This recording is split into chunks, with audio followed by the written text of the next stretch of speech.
Hello friends, welcome to my channel V commerce academy, जिथे मी वंदना तुम्हाला शिकवणार आहे अकाउंट हा विषय अत्यंत सोप्या पद्धतीने. मुलांनो, MSCB एक्झाममध्ये तुम्हाला प्रत्येक पॉईंट महत्त्वाचा आहे. MCQ टाइप्स क्वेश्चन येणार आहेत, त्यामुळे प्रत्येक टॉपिकमधली थिअरी आणि त्याच्यावर येणारे न्यूमरिकल प्रॉब्लेम्स आपल्याला महत्त्वाचे आहेत.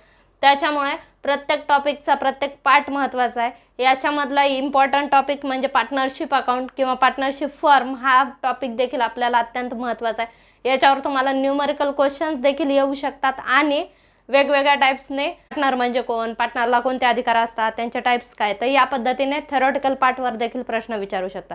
ठीक आहे, तर आजच्या व्हिडिओमध्ये असाच एक छोटासा पॉईंट आपण बघू. छोटासा आहे पण महत्त्वाचा आहे, त्याच्यामुळे आपण एक 5-10 मिनिटांमध्ये हा पॉईंट कव्हर करू. ठीक आहे, तर आजच्या व्हिडिओमध्ये आपल्याला बघायचे आहे काइंड्स ऑफ पार्टनर किंवा types of partner. Partnership is a association of 2 or more person when 2 or more persons are come together. ठीक आहे, जेव्हा 2 किंवा त्यापेक्षा जास्त व्यक्ती एकत्र येतात, नफा कमवण्याच्या उद्देशाने ते एकत्र येतात, व्यवसाय स्थापन करतात आणि त्यातून नफा कमवतात. होणारा नफा ते आपापसात वाटून घेतात. तर अशा संस्थेला आपण काय म्हणतो? पार्टनरशिप फर्म म्हणतो. मग पार्टनर म्हणजे काय? पार्टनर म्हणजे व्यवसायामध्ये पार्टनरशिप फर्ममध्ये जो व्यक्ती इन्व्हॉल्व आहे तर याला पार्टनर म्हणणार. आपण उदाहरणार्थ गृहीत धरला A and B. ठीक आहे, A and B हे 2 व्यक्ती एकत्र आले बिझनेस करण्यासाठी आणि मग याला काय म्हणणार? याला पण पार्टनर म्हणणार. ठीक आहे, आणि ह्या दोघांना कलेक्टिव्हली काय म्हणणार? A and B firm. ठीक आहे, मग ही झाली पार्टनरशिप फर्म आणि A आणि B हे त्याचे पार्टनर्स. आता पार्टनरशिप फर्ममध्ये जे 2 पार्टनर्स आहेत हे दोघंही व्यवसायाचे मालक असतात. ठीक आहे, व्यवसायाला लागणारं कॅपिटल हे दोघंही आणत असतात. ठीक आहे, होणारा नफा हे दोघंही वाटून घेतील. त्याच्यानंतर व्यवसायाचं काम, मॅनेजमेंट, सगळे डिसिजन तर हे सगळे दोघं मिळून करतील. ठीक आहे, मग यांना म्हणायचं पार्टनर्स. ठीक आहे, त्याच्यानंतर व्यवसायाच्या लायबिलिटी ज्यावेळेस पेड करायच्या असतील तर त्या दोघांना मिळून पेड कराव्या लागतील. त्याच्यानंतर व्यवसायाची मॅनेजमेंट करणे, काम करणे, त्याच्यानंतर डिसिजन मेकिंग करणे, तर हे सगळे कामं ते दोघं मिळून करत असतात. ठीक आहे, आता इथे बघा आपल्याला काय बघायचं? टाइप्स ऑफ पार्टनर किंवा काइंड्स ऑफ पार्टनर. पार्टनर्सचे टाईप कोणते? ॲक्टिव्ह पार्टनर, त्यानंतर स्लीपिंग पार्टनर, यालाच काय म्हणतात? डोरमंट पार्टनर. त्याच्यानंतर आहे पार्टनर इन प्रॉफिट्स ओनली, त्यानंतर मायनर पार्टनर आणि लास्ट आहे पार्टनर बाय इस्टॉपल किंवा होल्डिंग आउट. ठीक आहे, तर हे झाले टाइप्स ऑफ पार्टनर.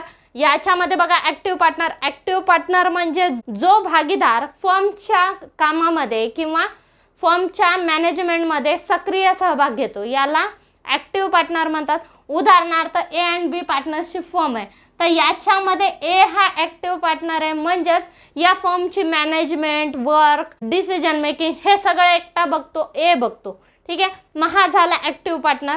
ठीक आहे, जो भागीदार फर्मच्या कामामध्ये सक्रिय सहभाग घेतो याला काय म्हणतात? Active partner.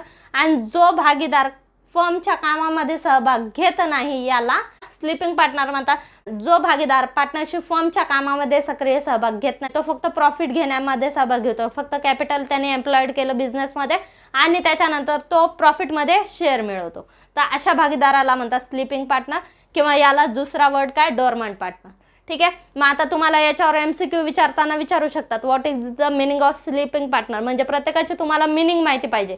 ठीक आहे, की स्लीपिंग पार्टनर म्हणजे काय, किंवा तुम्हाला त्याची डेफिनेशन देतील. ठीक आहे, a partner which not take part in management of partnership firm is known as. ठीक आहे, तर या पद्धतीने तुम्हाला टाइप्स ऑफ पार्टनर्सवर देखील प्रश्न येऊ शकतात. त्याच्यामुळे टाइप्स ऑफ पार्टनर छोटासा पार्ट आहे पण त्याचं मिनिंग क्लिअर पाहिजे किंवा त्याची प्रत्येकाची आपली कन्सेप्ट क्लिअर पाहिजे. ठीक आहे, ॲक्टिव्ह पार्टनर म्हणजे जो फर्मच्या कामामध्ये सक्रिय सहभाग घेतो आणि स्लीपिंग पार्टनर म्हणजे जो कामात सहभाग घेत नाही याला स्लीपिंग पार्टनर म्हणतात. ठीक आहे, देन स्लीपिंगलाच दुसरा वर्ड काय? डोरमंट पार्टनर. ठीक आहे, आणि त्यानंतर तिसरा प्रकार पार्टनर इन प्रॉफिट्स ओनली. आता याच्यामध्ये B हा पार्टनर आहे. B म्हटलं मी फक्त प्रॉफिट घेणार आहे. ठीक आहे, जर लॉस झाला तर मी सहन करणार नाही. किंवा आपण दुसरं उदाहरण घेऊ, A, B आणि C तिघं पार्टनर आहे. ठीक आहे, यातला C हा म्हटला जर समजा फर्मला प्रॉफिट होत असेल तर मी त्यातला शेअर घेणार. ठीक आहे, फर्मला जर लॉस झाला तर मी तो सहन करणार नाही. ठीक आहे, मग या ठिकाणी हा झाला पार्टनर इन प्रॉफिट्स ओनली. ठीक आहे, मग C हा काय झाला? तो फक्त फर्मला प्रॉफिट झाला तर त्याला शेअर दिला जाईल, लॉस झाला तर ह्या दोघांना वाटून घ्यावा लागेल.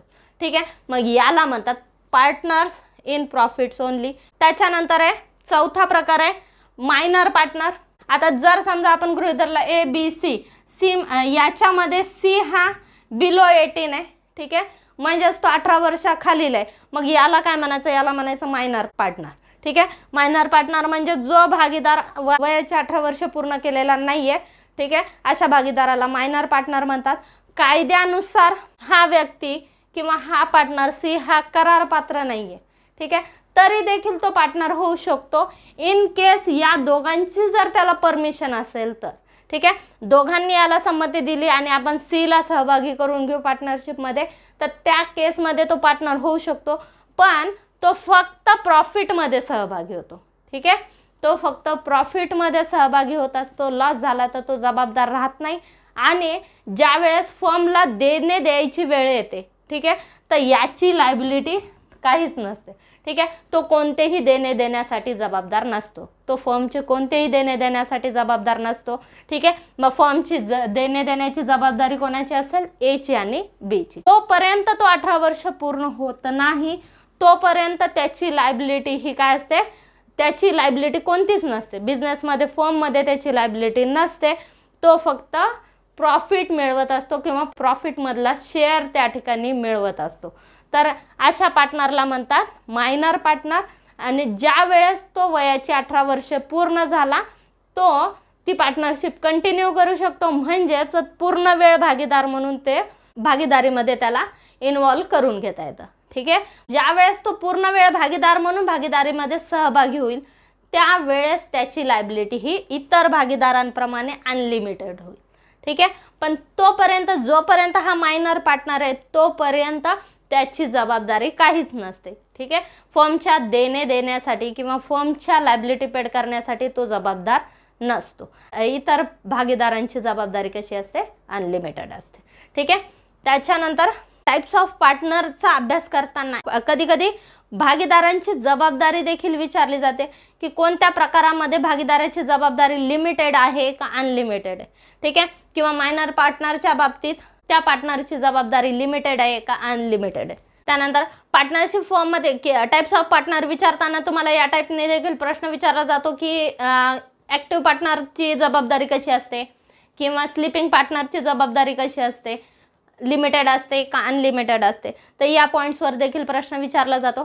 त्याच्यानंतर आता ह्याच्यामध्ये बघा या सगळ्या प्रकारामध्ये फक्त मायनर पार्टनरची जबाबदारी ही काहीच जबाबदारी नसते. बिझनेसमध्ये तो काहीच देण्यासाठी कोणतीच देणे देण्यासाठी जबाबदार नसतो, ठीक आहे. बाकी सगळ्या केसेसमध्ये पार्टनरची जबाबदारी ही अनलिमिटेड असते. त्यामुळे लक्षात ठेवा लायबिलिटी, लिमिटेड लायबिलिटी किंवा नो लायबिलिटी कुठे आहे, फक्त मायनर पार्टनरच्या बाबतीत नो लायबिलिटी, तो संस्थेची कोणतीही देणे देण्यासाठी जबाबदार नसेल. आणि बाकीच्या केसमध्ये किंवा बाकीच्या टाईप्समध्ये सगळ्या पार्टनर्सची जबाबदारी ही अनलिमिटेड असते. तो ॲक्टिव्ह असू द्या, स्लीपिंग असू द्या किंवा पार्टनर इन प्रॉफिट्स ओनली, जरी तो लॉस सहन करत नसेल तरी थर्ड पार्टीला ज्यावेळेस लायबिलिटी पेड कराव्या लागतील तेव्हा तो सुद्धा जबाबदार धरला जातो, ठीक आहे. त्याच्यानंतर पुढचा प्रकार काय आहे, nominal partner. A B C ही पार्टनरशिप फर्म आहे आपली, ठीक आहे. ए बी सी हे तिघं पार्टनर्स आहे. आता बीचा एक मित्र आहे त्याचं नाव आहे एक्स, तो थोडा फेमस पर्सन आहे. फेमस पर्सन आहे म्हणजे त्याची गुडविल चांगली आहे. आता जर समजा आपण गृहीत ए बी सी यांना असं वाटलं अरे आपला व्यवसाय नवीन आहे, ठीक आहे, इस्टॅब्लिश व्हायला वेळ लागेल किंवा आपला व्यवसाय पटकन सेटल व्हायला पाहिजे, आपल्याला जर कोणाची हेल्प मिळाली तर आपला व्यवसाय पटकन इस्टॅब्लिश होईल, ठीक आहे. मग त्या केसमध्ये जर समजा बी म्हणतो अरे माझा एक मित्र आहे एक्स, जर त्याचं नाव जरी आपण पार्टनरशिप फर्ममध्ये आपल्याला लावलं ना तरी आपला व्यवसाय फुल चालेल, ठीक आहे. म्हणजेच ते काय म्हणतात याची गुडविल आपण यूज करू, ठीक आहे. मग याची गुडविल यूज करण्यासाठी मग हे काय करतील, याचं नाव आपल्या फर्ममध्ये लावतील, ठीक आहे.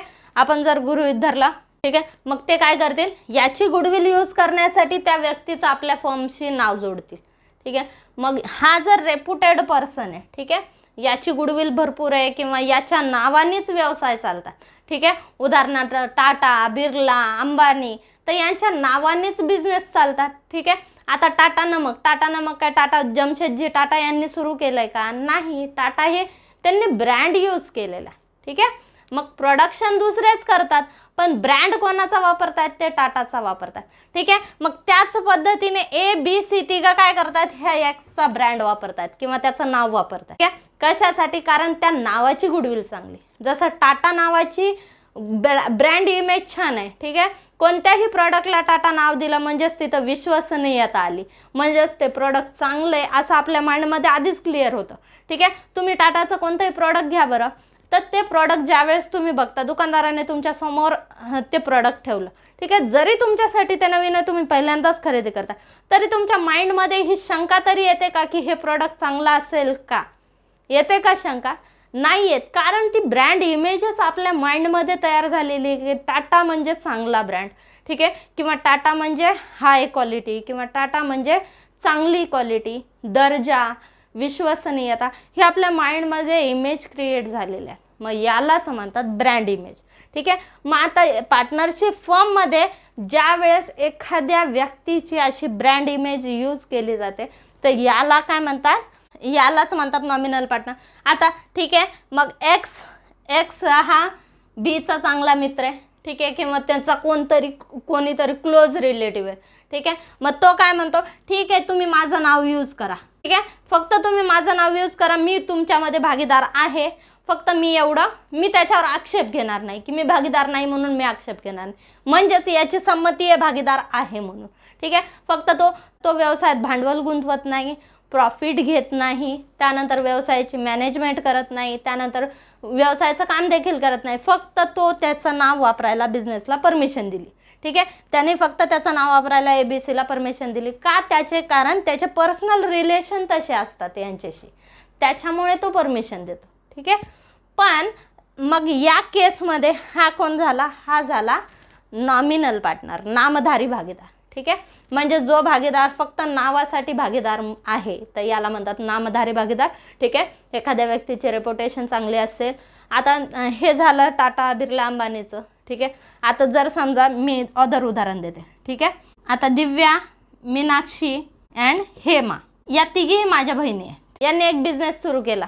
ठीक आहे. मग यांनी एक बिझनेस सुरू केला आणि त्याच्यामध्ये मग त्या काय म्हटल्या, ताई तुझ्या नावाची तर खूप रेप्युटेशन आहे, तुझ्या नावावर चॅनल चाललंय, तुझे रेप्युटेशन छान झाली. ठीक आहे. नावाने वंदना म्हणलं की नाव तुला वंदना मॅडम म्हणून ओळखतायत मुलं. ठीक आहे. आम्ही तुझं नाव वापरतो. ठीक आहे. मग मी यांना परमिशन दिली. किंवा यांनी एक बिझनेस सुरू केला आणि त्या बिझनेसला त्यांनी सांगितलं की ताई तुझं नाव आम्ही यूज करतो. ठीक आहे. मग चौथा पार्टनर आम्ही काय दाखवणार? वंदना. मग याच्यामध्ये चौथा पार्टनर कोणता ॲड झाला? वंदना. व्यवसाय करणार कोण? बिझनेस करणार या तिघी. ठीक आहे.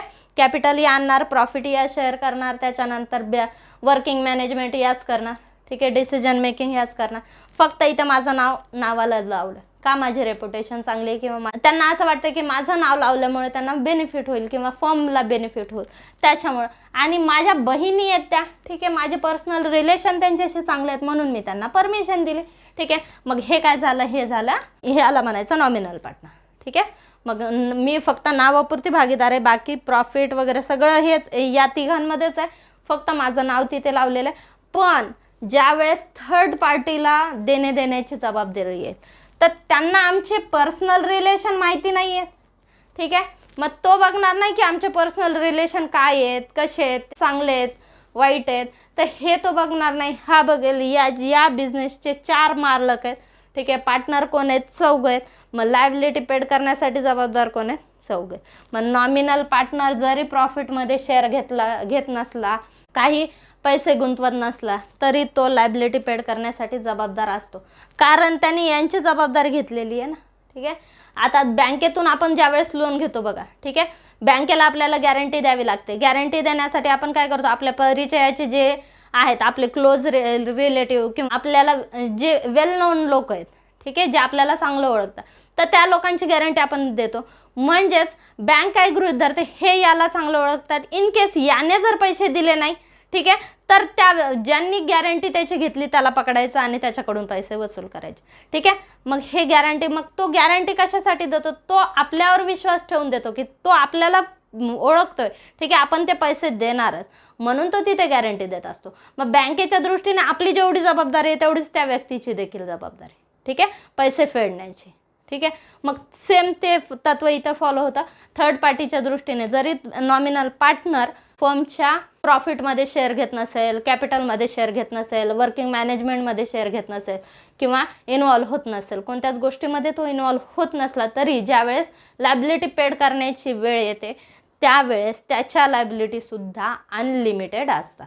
त्यानंतर लास्ट प्रकार आहे partner by estoppel or holding out. एखाद्या व्यक्तीला तुम्ही भांडताना म्हणता, अरे तू असा वागतोय जसा काय तू मालकच आहेस, ठीक आहे, किंवा अरे तू असं दाखवतोयस की जसं काय तू या बिझनेसचा मालकच आहेस किंवा तू या कंपनीचा मालकच, ठीक आहे. म्हणजेच आपण थोडक्यात त्याला काय म्हणतो, इस्टॉपल म्हणतो, तोतया, ठीक आहे. इस्टॉपल, पार्टनर बाय इस्टॉपल म्हणजे तोतया भागीदार. ओके. आता जर समजा गृहीत धरा ABC तिघ पार्टनर आहे, ठीक आहे.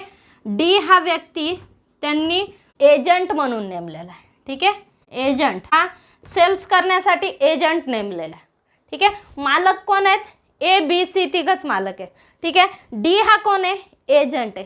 तरी तो त्याच्या बोलण्यावरून, बिहेवियरवरून किंवा त्याच्या वागण्यावरून असं दाखवतोय की मी मालक आहे या व्यवसायाचा, ठीक आहे. जसे ABC तिघ मालक आहे, मी सुद्धा चौथा मालक आहे, ठीक आहे. हे त्याच्या वागण्यावरून तो मुद्दामून जाणवून देतो समोरच्याला, ठीक आहे. तर याला म्हणतात पार्टनर बाय इस्टॉपल, ठीक आहे. यालाच काय म्हणतात, पार्टनर्स बाय इस्टॉपल किंवा होल्डिंग आउट, ठीक आहे. म्हणजे ज्यावेळेस एखादा व्यक्ती आपल्या वागण्यावरून, बोलण्यावरून, ठीक आहे, किंवा त्याच्या बॉडी लँग्वेजवरून तो मुद्दामून असं समोरच्याला जाणून देतो की तो सुद्धा भागीदार आहे किंवा तो सुद्धा मालक आहे, आणि ह्या वागण्यातून किंवा याच्यातून त्याच्याकडून जर काही करार झाले, ठीक आहे, आणि या कंडिशनमध्ये त्यांनी जर काही करार केले तर त्या करारासाठी तो सुद्धा यांच्याबरोबर लायबिलिटी पेड करण्यासाठी जबाबदार ठरतो. कारण करार कोणी केला, त्यांनी केला.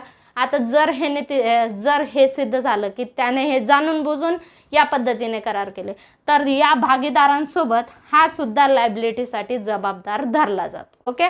तर याला म्हणतात पार्टनर बाय इस्टॉपल, याला म्हणतात तोतया भागीदार, ठीक आहे.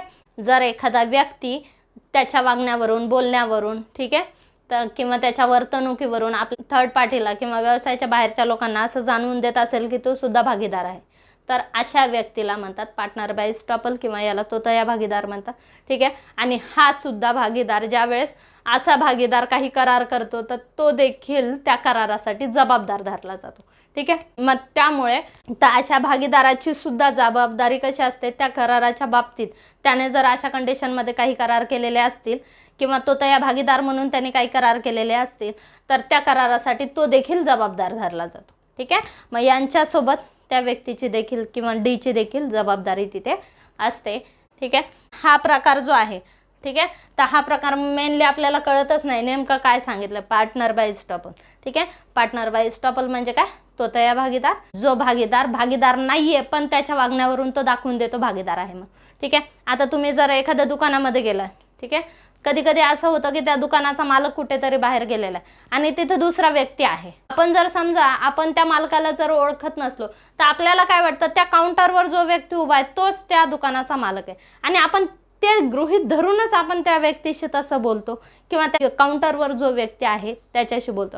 आता त्या कंडिशनमध्ये जर त्यांनी किंवा त्या सिच्युएशनमध्ये त्याने जर सेल केला किंवा त्याने काही वस्तू आपल्याला दिली तर मग जबाबदार कोण धरला जातो, तर व्यक्ती त्याला जबाबदार धरला जातो. म्हणजेच त्याला माहिती आहे की समोरचा व्यक्ती आपल्याला मालक समजतोय, हे त्याला माहिती आहे, त्याला कळतंय, तरी देखील तो आपला गैरसमज दूर करत नाही, ठीक आहे. तो अजून जाणवून देतो की हो मीच मालक आहे, ठीक आहे, या व्यवसायाचा मीच मालक आहे. मग त्यावेळेस अशा टाईपच्या भागीदाराला काय म्हणतात, पार्टनर बाय इस्टॉपल, ठीक आहे. तर हे झाले types of partner, active partner, sleeping partner, partner in profits only, minor partner, nominal partner आणि पार्टनर बाय इस्टॉपल, ठीक आहे. जो व्यवसायामध्ये सक्रिय सहभाग घेतो तो ॲक्टिव्ह पार्टनर, स्लीपिंग पार्टनर म्हणजे जो सक्रिय सहभाग घेत नाही तो स्लीपिंग पार्टनर, यालाच डोरमन पार्टनर म्हणतात. त्याच्यानंतर पार्टनर इन प्रॉफिट्स ओनली, जो भागीदार फक्त प्रॉफिटमध्ये सहभागी होतो, लॉस घेत नाही, पार्टनर्स इन प्रॉफिट्स ओनली म्हणतात. पण जरी तो प्रॉफिटमध्ये सहभागी होत असला तरी त्याची लायबिलिटी काय असते, अनलिमिटेड असते. त्यानंतर मायनर पार्टनर म्हणजे जो 18 वर्षाच्या खालील आहे तर तो फक्त भागीदारीमध्ये प्रॉफिटसाठी सहभागी होऊ शकतो, तो कोणत्याही लायबिलिटीसाठी जबाबदार नसतो. आणि नॉमिनल पार्टनर म्हणजे जो ॲक्च्युली व्यवसायामध्ये प्रॉफिट घेत नाही किंवा कॅपिटलही गुंतवत नाही, फंक्शनमध्ये कोणत्याही कामामध्ये भाग घेत नाही, तरी देखील फक्त त्याचं नाव पार्टनर म्हणून लावलं जातं.